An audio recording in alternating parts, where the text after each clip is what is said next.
샬롬 할렐루야. 히브리서 10장 22절입니다.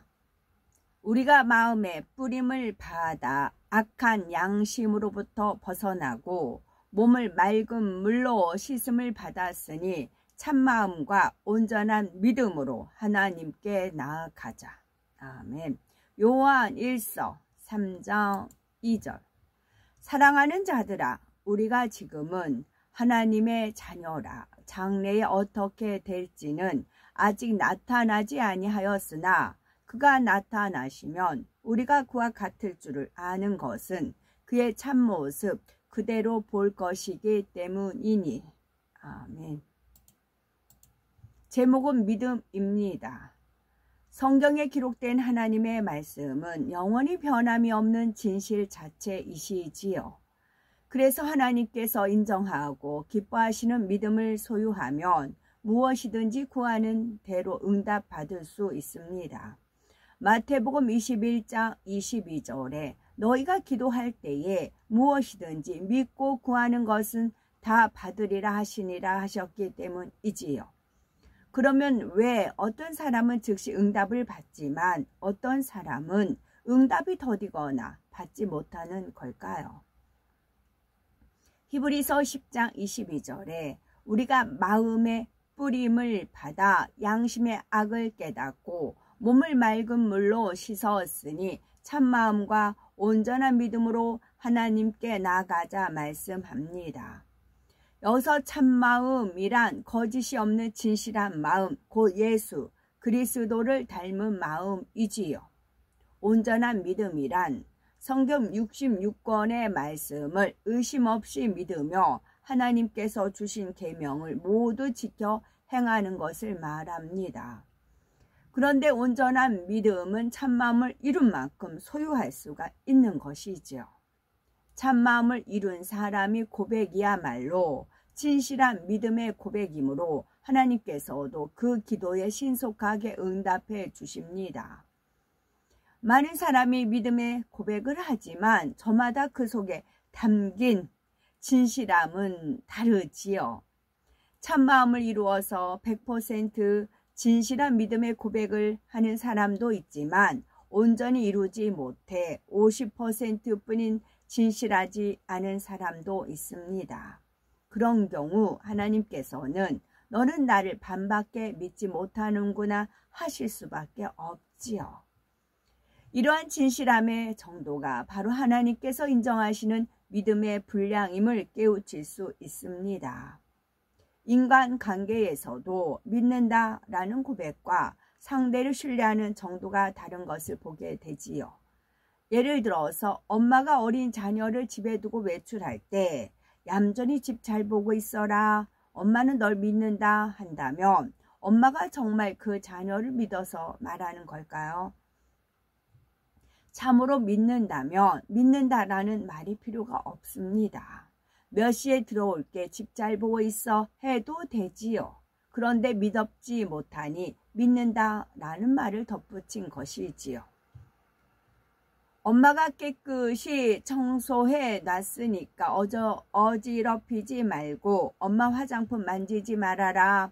가스불은 위험하니까 켜면 안 된다. 등 염려가 되니 당부하는 것이지요.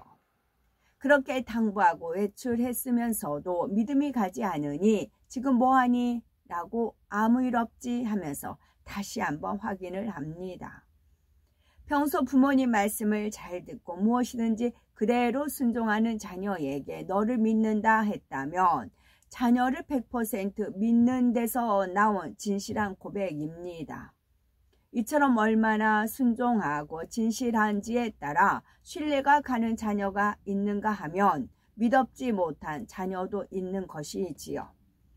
만일 100% 신뢰하는 자녀가 무엇을 요구한다면 부모는 이유도 묻지 않고 바라는 대로 줄 것입니다. 당연히 필요해서 구하겠지, 허튼 일을 할 아이는 아니니까 하며 자녀에 대한 온전한 신뢰 속에서 구하는 대로 들어주지요. 그러나 자녀에 대한 신뢰가 온전하지 않을 때에는 요구하고 타당할 때라야 비로소 들어주지요. 자녀에게 대한 믿음이 적을수록 부모는 자녀의 요구사항을 몇 차례 확인하고도 들어주기를 주저합니다. 그래도 자녀가 계속해서 조르고 때를 쓴다면 부모 입장에서는 자녀의 말을 믿어서가 아니라 강청에 못 이겨서 어쩔 수 없이 들어주는 경우도 있습니다. 이러한 원리는 하나님과 그의 자녀와의 관계에서도 똑같이 적용되지요.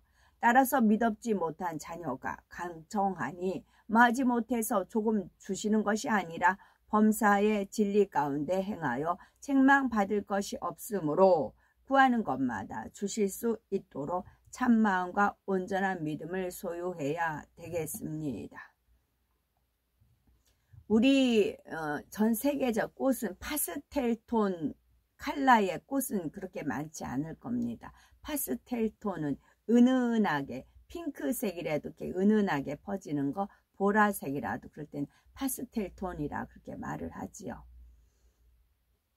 천국은 꽃 자체가 이렇게 빨강, 노랑, 막 그 색득한 그런 것보다는 전체적 흐름이 파스텔톤이에요.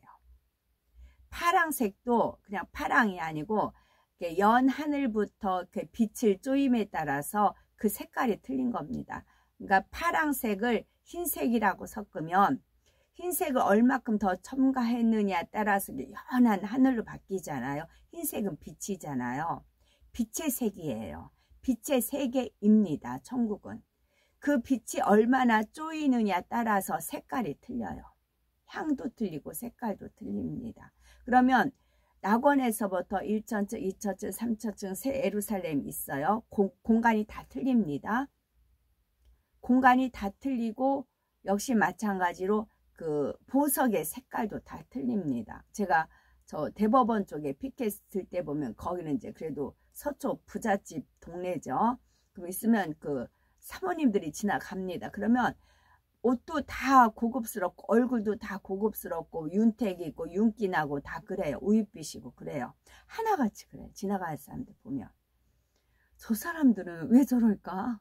저는 이제 이 또 중류층에 살다 보니까 살다 보니까 그런데 그 사람들은 안 그래요. 정말 그 사람들 물 한 방울 손에도 안 튕기고 사는 사람까지 때깔이 틀려요. 때깔이. 이 땅에서도 그래요. 천국에서는요. 빛에 따라 틀려요. 빛에 따라 파란색도 연 하늘부터 추추추추추 그 꽃 자체도 파스텔 톤이에요. 아버지 하나님께서 너는 천국에 오면 이 보석 아버지 이런 보석 어떻게 만드셨나이까? 이 빛은 왜 이렇게 됐나이까? 아마 너는 그럴 것이다. 그러십니다. 그래서 천국에 대한 소망이 더 크지요. 이런 데 관심이 없다. 그럼 그대로 사시는 거고요. 아브라함 선지자가 믿음의 조상이 될 수 있었던 까닭은 참마음과 온전한 믿음을 가졌기 때문입니다. 아브라함은 한번 하나님께서 약속하신 말씀은 어떤 상황에서도 의심치 않고 그대로 믿었지요. 아브라함이 75세 되던 해에 하나님께서는 그를 통해 큰 민족이 형성될 것을 말씀하셨지만 20여 년이 지나도록 아브라함은 자손을 얻지 못했습니다. 그러다가 아브라함이 99세, 99, 아내 사라가 89세로 이미 잉태할 수 없는 몸이 되었을 때 하나님께서 비로소 이드메의 아들을 얻게 될 것을 알려주셨지요.